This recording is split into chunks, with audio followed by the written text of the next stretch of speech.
We're not going to bury the lead on this one. This isn't clickbait, it's not hyperbole. There's a genocide happening in China. The government in Beijing is behind it. And consider this a warning. The following video contains descriptions of war crimes, genocide, torture, sexual assault on a scale that's difficult to imagine in the 21st century, because this is the genocide the world forgot, the Uyghurs.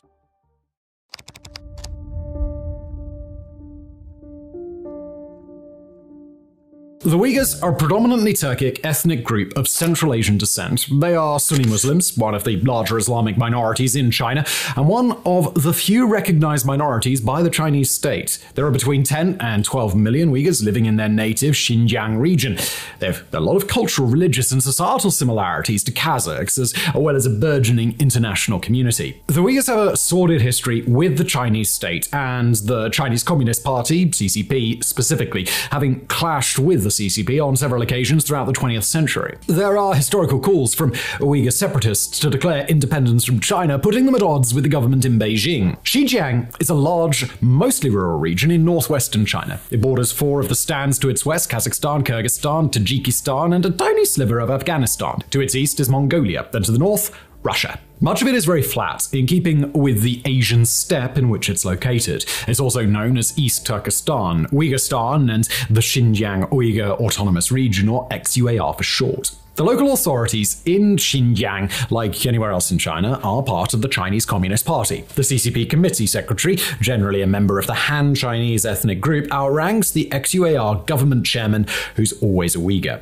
That means that Beijing effectively controls every aspect of what happens in Xinjiang. The region is roughly 2,700 miles from their capital. The distance between them is the equivalent of Parliament in Westminster making decisions for the people in Baghdad. The region is historically, strategically, and economically important, both nationally and internationally. Xinjiang produces 9% of the globe's aluminium, 1/5 of the cotton, and is rich in natural resources, making it vital for Chinese manufacturing and trade. All of these factors, plus its proximity to many Central Asian nations, mark it as a trading hub for Western China. And this explains why the CCP retains such strong interest in a land almost 3,000 kilometers from Beijing. Many, including warlords, dynasties, and republics, have historically laid claim to the region, including a Uyghur independence movement. However, it was taken over by the CCP during the original reign of Chairman Mao Zedong and has remained a part of the People's Republic ever since. The CCP have always promoted Han resettlement in Xinjiang, causing tensions to rise among the Uyghur populace. When Han resettlement was incentivized by Beijing again in the 1990s, it sparked a violent campaign that would lead to one of the most brutal human rights crackdowns since the Second World War.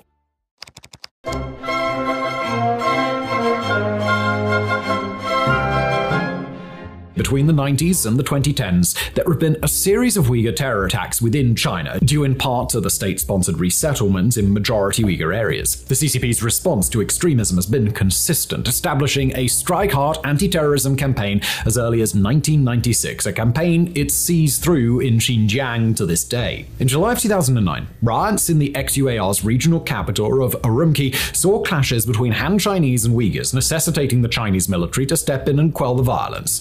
According to The Guardian, 200 people lost their lives, most of which were Han. The Guardian also reported on the July 2011 attacks in the city of Kashgar, where over several days stabbings and bombings occurred, killing 11 people. The BBC reported that on October 28, 2013, the infamous Tiananmen Square was car-bombed by Uyghur separatists. In 2014, the BBC were also present when they reported on the Kunming knife attacks, where 31 people were killed and over 100 more injured. Beijing are fearful of a truly autonomous or even independent Xinjiang, owing to the strategic importance of the region and the mutual distrust between Uyghurs and the Chinese government. The CCP needed to quash the political violence before it got out of hand. As a result, all Uyghurs in China were tarred with the same brush of suspicion by the Chinese state as potential terrorists and extremists. The revelation that several hundred Uyghurs had traveled to Syria to fight against the Chinese-backed al-Assad regime only fueled Beijing's suspicions. According to Reuters, Beijing claims the number of Uyghurs in Syria, while under speculation, could be as high as 5,000. Many Uyghurs were drawn into Syria via Turkey with promises from militia recruiters that they would return to China and liberate their people. However, despite these promises, there have been few jihadist attacks on Chinese soil and none linked to jihadi Uyghur groups from Syria. Furthermore, due to the chaotic nature of the Syrian conflict, Uyghurs in Syria are difficult to track down, and therefore the fate of the Uyghurs who went to Syria is largely unknown. Although, according to Radio Free Asia, of the Uyghurs they spoke to who had fought in Syria, common reasons for leaving the country were the wish to not fight another people's war and the belief that Islamic militant forces were unlikely to back an insurgency against China. In 2014, PRC President Xi Jinping visited Xinjiang in solidarity after the upsurge in violence. According to documents leaked to the New York Times, he directed local officials to respond with absolutely no mercy toward the Uyghurs. From this moment, there was a fundamental shift in the way Uyghurs would be treated by Beijing, and whilst plans to persecute the Uyghurs go back as far as the 90s, 2014 represented the year Chinese state action against the Uyghurs escalated significantly.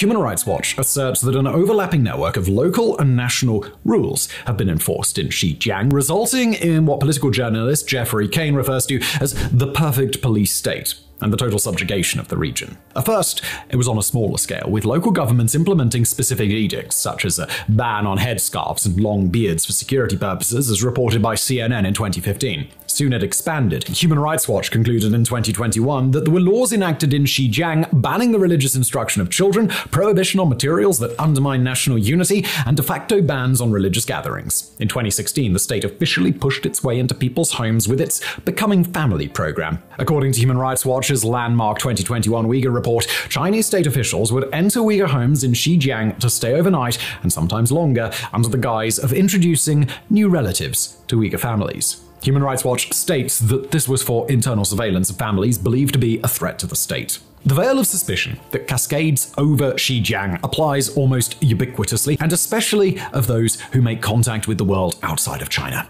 Uyghurs are deemed suspicious for traveling outside of the country and can be arrested upon their return, despite Human Rights Watch assertion that this is not a violation of domestic Chinese law. According to Amnesty International, making international calls on the phone will cause a Chinese state official to come knocking on your door. Oh, we know this because Adrian Zenz, senior fellow and director in China studies at the Victims of Communism Memorial Foundation, had them leaked to him by an anonymous individual with access to Chinese state documents. The Xinjiang police files, the largest cache of official documents pertaining to Xinjiang ever leaked, show people even being punished for alleged crimes that took place years ago. According to the BBC, a woman was sentenced in the 2010s for reading a Quran as a child in the 1970s. However, the arbitrary arrests are not always necessarily related to Islam. The same BBC report stated that one elderly man was allegedly sent to a detention camp for not paying his water bill on time. Western governmental bodies such as the UK's House of Lords and the US Congress agree that there is a lack of due process when Uyghurs are arrested. Human Rights Watch's 2021 report states that Uyghurs are not allowed to speak to lawyers and are usually not told what crime they've committed. Due to this, they often don't know how long their sentences are, and punishments can range from lofty fines to years in prison. The same report claims some Uyghurs are convinced to go to re-education camps, with many being told they will serve mere days. However, in reality, Uyghurs are incarcerated in camps for weeks, months, or even indefinitely. It also asserts that Chinese state has racked up millions in fines that Uyghurs have paid to stay out of jail, and that Uyghurs who are unable to pay are detained. Those who are released still become part of China's surveillance apparatus. The BBC reports that Uyghur passports are often surrendered for safekeeping by the state when detained, whilst Radio Free Asia states ID checks are mandatory for Uyghurs to get through the checkpoints set up all over Xinjiang, severely restricting travel within the ex-UAR. In a separate article, RFA explains that the state will use its extensive surveillance network and digitally constructed profiles of Uyghurs to monitor them, often rearresting them at a later date in line with fresh crackdowns. Xinjiang has one of the most secure and expansive surveillance systems in the world. Beijing has spent a fortune to be a pioneer in mass surveillance technology and is using it in full force in Xinjiang. According to the BBC and the New York Times, among regular police and road checkpoints are CCTV cameras equipped with facial recognition and artificial intelligence technology. This isn't the only power these cameras have. Human Rights Watch attests that Xinjiang CCTV cameras can also scan the number plates of cars. Cars themselves are an avenue for surveillance. It is widely reported by the BBC, The Guardian, and others that in 2017, authorities in the Bayangolin region of Xinjiang passed a law requiring cars to have GPS trackers installed for real-time monitoring. Those without trackers would not be sold fuel for their cars. It's currently unknown whether these laws will or have been expanded to the whole region. There are further technological infringements on Uyghur privacy. Human Rights Watch claims the app is used by the CCP to monitor Uyghur behavior, including electricity use, international phone calls, and even how much people use their front door. Don't think you could get away with simply not using your phone, though, as HRW asserts those not using their phones enough are treated with suspicion for trying to evade the state surveillance efforts. The BBC revealed that some Uyghurs have been arrested for listening to Islamic lectures on their phones, while stories from Business Insider show how Uyghur defectors are told by their families to break contact forever or are simply blocked one day and never heard from again.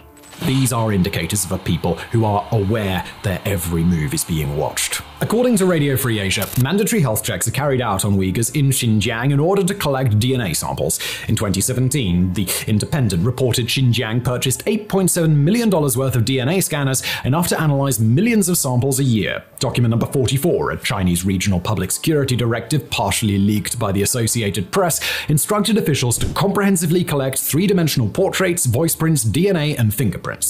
It is very apparent to Uyghurs in Xinjiang that Beijing is building a database of its citizens. The Xinjiang police files claimed that China's security infrastructure in Xinjiang rapidly expanded in 2017 as the ex-UAR hired 40 times more police per capita than the province of Guangdong, which has 5 times the population. Uyghur expert Adrian Zenz describes the police presence as unprecedented. So 2017 is commonly thought to be the year that the largest crackdown of Uyghurs began. According to Chinese government data, criminal arrests in Xinjiang accounted for 21% of the country's total in 2017, despite the region having only about 1.5% of the population. Alim Saitov, director of the Uyghur language service at Radio Free Asia, reported to NPR in 2018 that Uyghurs in Urumqi were being graded for their behavior on a 100-point scale, likely an early-stage experiment for the rollout of China's countrywide social credit system. Saitov said Uyghurs lost points for things like praying or having relatives abroad. Those who scored below 50 were deemed unsafe and detained. According to the Uyghur Human Rights Watch Project, or UHRP, even Uyghurs who do escape China are not safe. The CCP tracks down their family members still in China, using the implied threat to their families to scare victims into silence or return to Xinjiang for arrest.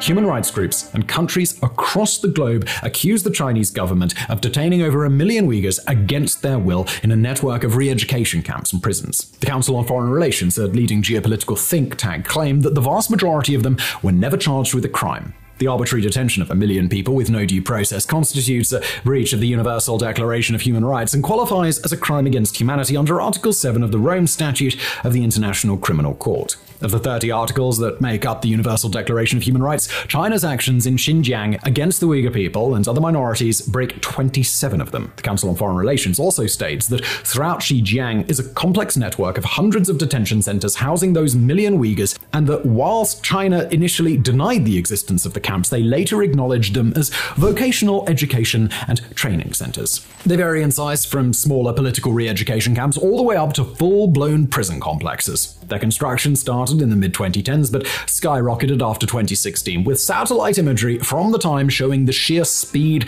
and scale of their expansion.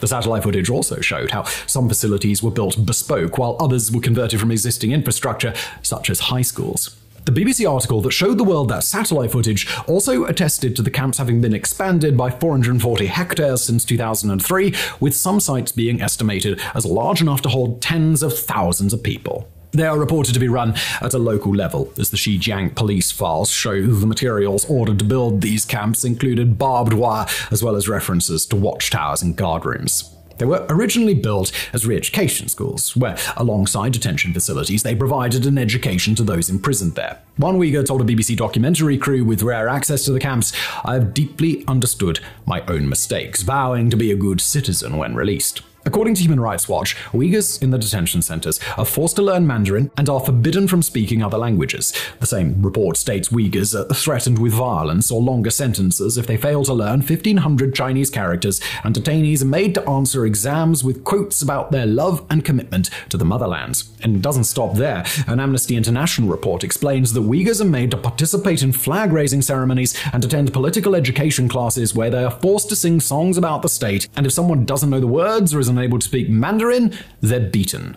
Amnesty International's report describes life inside the camps as a dystopian hellscape, reporting that the detention complexes are often extremely overcrowded with very little space to sit or lay down. It states Uyghurs in some facilities are taking turns to sleep as there's not enough space for everyone inside to do so at the same time. The prisoners in the camps are scarcely fed and food is used as a tool of control. One victim told the BBC, "You can't think of anything beyond wishing you had a full stomach." The BBC claims detainees had food withheld for infractions such as failing to accurately memorize passages from books about Xi Jinping. Human Rights Watch paints a stark picture of the Uyghurs' treatment, claiming Uyghurs are shackled for long periods of time, locked in dark and cramped places, made to stand up straight or sit on uncomfortable stools for hours, and are deprived of sleep. It asserts that violence from the guards towards prisoners is commonplace, as is psychological and sexual abuse.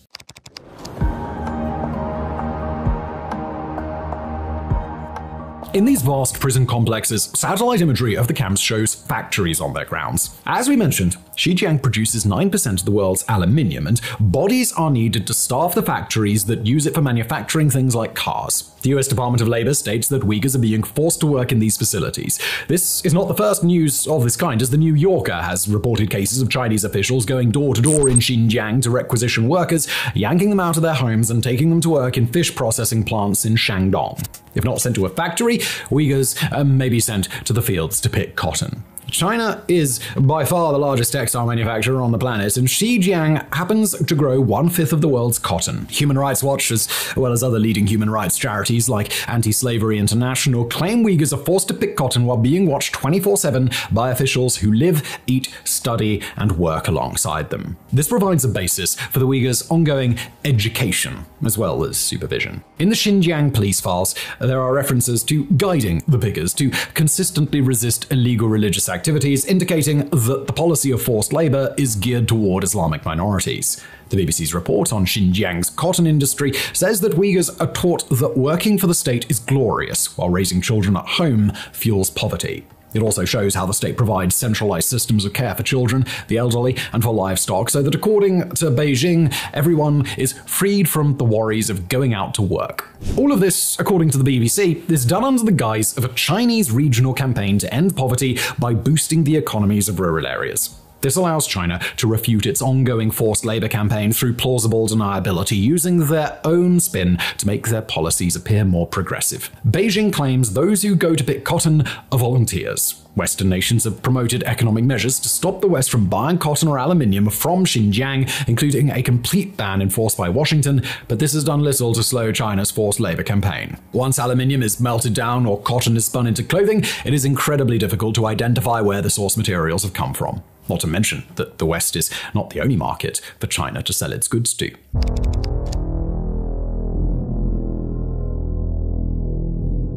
With many family members going missing through forced labor or detention, it's not uncommon for Uyghurs to struggle with the increased level of childcare required. This begs the question, what happens to Uyghur children when their parents are taken? According to the Associated Press, those under 5 are sent to state-run orphanages. Between 2017 and 2018, the AP reports that Beijing dedicated $30 million to build or expand at least 45 orphanages or children's welfare centers. These are where Uyghur children are made to speak Mandarin, to read Mandarin, and to praise the state above all else. According to reports by NPR, the children are even made to thank the Chinese Communist Party and sing songs about Grandfather Xi. But not all is well. NPR tells us that teachers at these nurseries often resort to violence against the young children for not understanding instructions in Mandarin, despite having never spoken it before. For older children, the CCP has built thousands of bilingual schools where minority children are taught exclusively Mandarin. NPR reported that they are beaten for speaking their mother tongues. The news organization also claims that young children are regularly hit or slapped, locked in dark basements, and are made to hold stress positions. Uyghur parents still send their children in the hope that an education will bring them a brighter future. Some children go voluntarily, some are sent forcibly, and some simply have nowhere else to go. In higher education, the Chinese state policy of re-education continues. A Chinese government notice posted in Kashgar back in February of 2018 stated that students must be instilled with socialist values, be grateful for education, and love and repay the motherland. It is unknown exactly how many Uyghur children and young people are in the Chinese education system, but the Georgetown Institute of International Affairs estimates that it may be in the hundreds of thousands.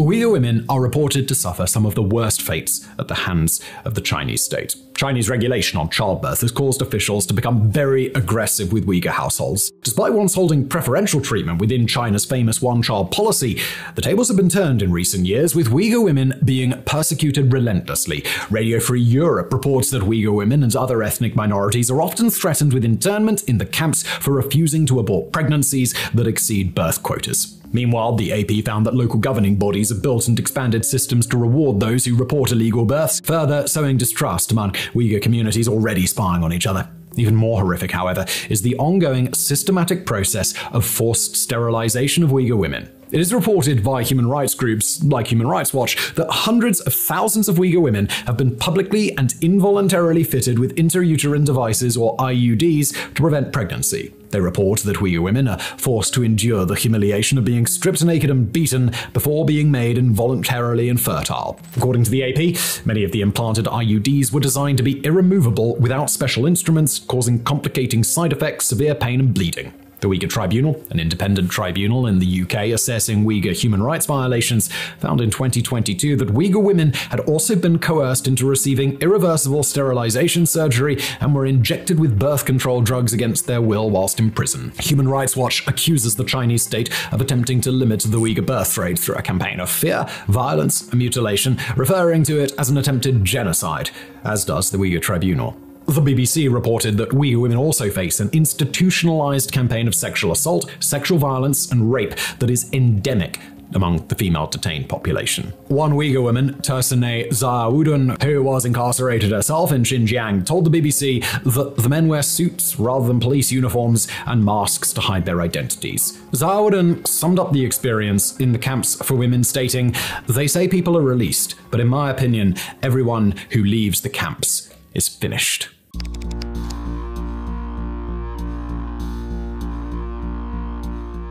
China is accused of harvesting the organs of persecuted populations to fuel a booming transplant change. In 2006, allegations were made by whistleblowers that the Chinese were persecuting another minority group, the Falun Gong. The China Tribunal, set up to investigate these allegations, found a minimum of 60,000 Falun Gong members had their organs illegally harvested without their consent. Since 1999, organ donations have not increased in China, whilst demand for organs has boomed, yet any transplant in China takes mere weeks to organize and source. For example, in Shanghai Changjiang Hospital, their website archives state that at one time the average wait time for a liver transplant was 1 week. In Western nations, with the most advanced organ donation networks in the world, it's common for patients to spend months on a transplant list, if not years. UN experts are concerned about organ harvesting in China again, with the China Tribunal now assessing the most recent claims in 2019, finding that, with certainty, Uyghurs and other ethnic minorities' organs are being harvested by the Chinese state. The Office of the United Nations High Commissioner for Human Rights claimed that Uyghurs are subject to blood tests, organ examinations, and even X-rays without their consent, the goal being to construct a living database of harvestable organs for easy access within China's detention facilities. Uyghurs are not the only group to be targeted in this way. As part of the Great Assignization Campaign, Amnesty International and the China Tribunal both agree that Falun Gong, Christians, Muslims, and other minorities are all targeted for their organs on a massive scale. However, Uyghurs are the only people over 1 million strong in Chinese prisons, with an air of secrecy around the victims' fates, making them a likely group to be targeted for organ harvesting. The British Medical Association states the most common organs removed from the victims in China are hearts, kidneys, livers, and corneas.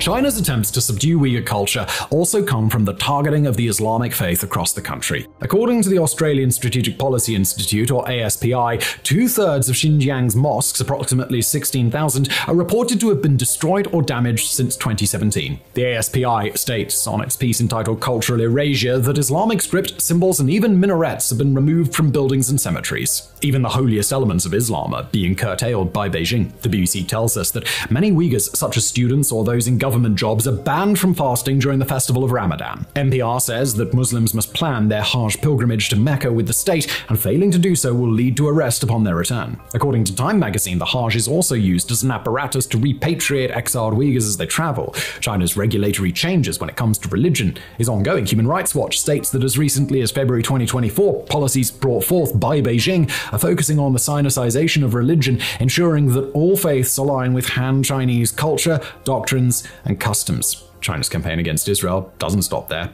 The Uyghur Human Rights Project asserts that China has imprisoned or detained at least 630 imams and other religious figures since 2014, 18 of which are reported to have died in detention or shortly thereafter. It's thought that the state arresting imams is a way of attempting to disrupt Uyghur organization efforts at a community level whilst also limiting its spread. Of the 630 confirmed arrested imams in the UHRP report, 96% were sentenced to over 5 years, with 26% sentenced to 20 years or more, and 14 were given life sentences. This is not the first example of imams being targeted en masse by the Chinese state either. The BBC reported that in the early 2000s, many imams were compelled to attend formalized education courses that foreshadowed the mass re-education program Beijing would later enforce across Xinjiang. According to Human Rights Watch, roughly 16,000 imams and other religious figures underwent political re-education between 2001 and 2002. Academics, intellectuals, and otherwise influential Uyghurs are also targeted for imprisonment,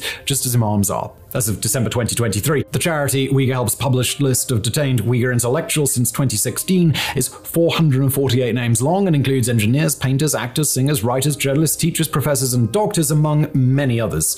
The Uyghur Human Rights Project suspects at least 312 social elites were being held in some form of detention as of 2021, where it describes this practice as an assault on intellectual and cultural elites, and that it may constitute a new form of eliticide meant to exterminate Uyghur cultural identity.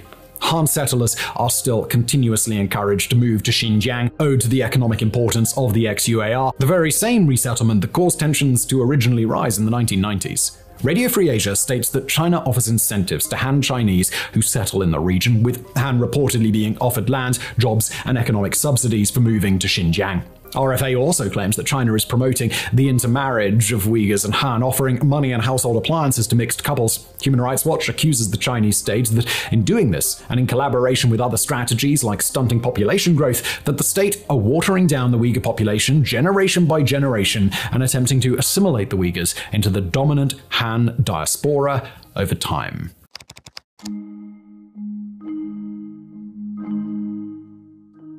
Given the scope of the persecution of the Uyghurs that we're able to confirm, you must be asking yourself, why did the Uyghurs simply vanish off the news after 2019? Why are so few people talking about them now when the scale of their suffering is so extensive? China has categorically denied the existence of a genocide at every opportunity. According to Voices of America, when the Chinese state has the ability to comment on the situation in Xinjiang, it is used as an opportunity to blame a Western disinformation campaign for the allegations of ethnic cleansing against them. However, this logic of denial breaks down very quickly as Beijing simultaneously speaks about the need for public safety and order in the region when referencing the Uyghurs, whilst Aliti Saleyev, Deputy Foreign Publicity Director, claimed in 2017 that Muslims in Xinjiang are some of the happiest people in the world. The BBC reports that China has done an incredibly effective job at silencing dissenters and victims through fear, whether it's fear for their families, fear of being discovered, or fear of speaking out. A blanket of silence covers the landscape. Compared to how many are detained, there are very few who speak out about their experiences. The Uyghur Human Rights Project believes this is in part due to Beijing's international harassment of Uyghurs and journalists who cover their persecution. The US has accused China of a global disinformation campaign when it invited foreign journalists from Beijing-friendly nations to Xinjiang for a guided tour. However, when Western journalists go to Xinjiang, such as Sky News and the BBC, they're turned around, held for hours, or quickly ushered along with everyone they meet repeating the same rehearsed lines. As previously mentioned by the Uyghur Human Rights Project, Uyghurs overseas who speak out against the abuse in the ex-UAR region become targets of harassment and fake news campaigns by Chinese officials who will do anything to silence them. The prolonged nature of the Uyghurs' persecution also leads to a sense of fatigue from the international community, where the gravity of the situation is gradually diminished and eventually fades from collective memory. Combine this with the 24-hour news cycles, constant need for new information, and China's lockdowns dramatically slowing the rate at which journalists are allocated entry visas, and it's not hard to see why this plight has been fading from the zeitgeist. The international community has done very little in response. China's incredible economic influence over countless countries all over the world means that nations must kowtow to Beijing and ignore the treatment of the Uyghurs to keep their economies intact through the lucrative deals that China sells them. The West's persistent use of sanctions against a number of Chinese officials has done nothing to stem the tide of the persecution, as international calls for recognition of the crimes committed against the Uyghurs fall on deaf ears. Some countries are even complicit. Amnesty International states that China requested the deportation of thousands of Uyghur students from abroad. Majority Muslim nations like Egypt and Pakistan were forced to comply or lose investment. Turkey is a rare, internationally vocal opponent. Erdogan's commitment to being the leader of the Muslim world places him in a position to stand up for Uyghur Muslims, especially given their Turkic ancestry. But largely, international efforts have been ineffective. A Washington Post article from September 2022 said the re-education camp program appears to have ended in 2019 under international pressure, to global acclaim. However, an on-the-ground investigation by Neue Zürcher Zeitung, or NZZ, one of Switzerland's most reliable news organizations, found that the Chinese government did not end the program. They merely closed some of the camps and replaced them with prisons. While headlines like the Washington Post's convinced international audiences that the persecution of Uyghurs had ended in 2019, well, that's far from the case. NZZ's investigation corroborates similar stories from the New York Times and Radio Free Asia that Uyghur persecution is still ongoing since its peak in 2018. A Uyghur woman speaking to Sky News confirmed most are still inside.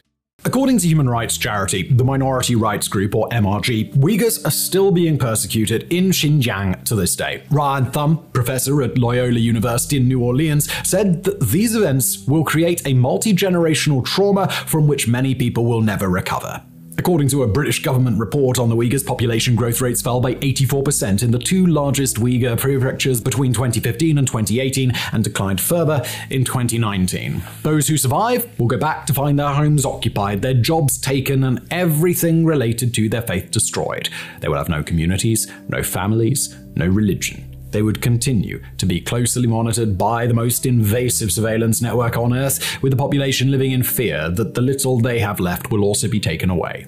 It is bleak. However, there may yet be a future for the Uyghur people. Their international communities are slowly growing, and the continued practice of their faith, despite the campaign of persecution against them, is a testament to the strength of them as a people. But without considerable international support, it is unlikely that the Uyghurs will be able to find a home in Xinjiang much longer. And we leave you today with a reminder and a quote. The only thing necessary for the triumph of evil is for good men to do nothing. Thank you for watching.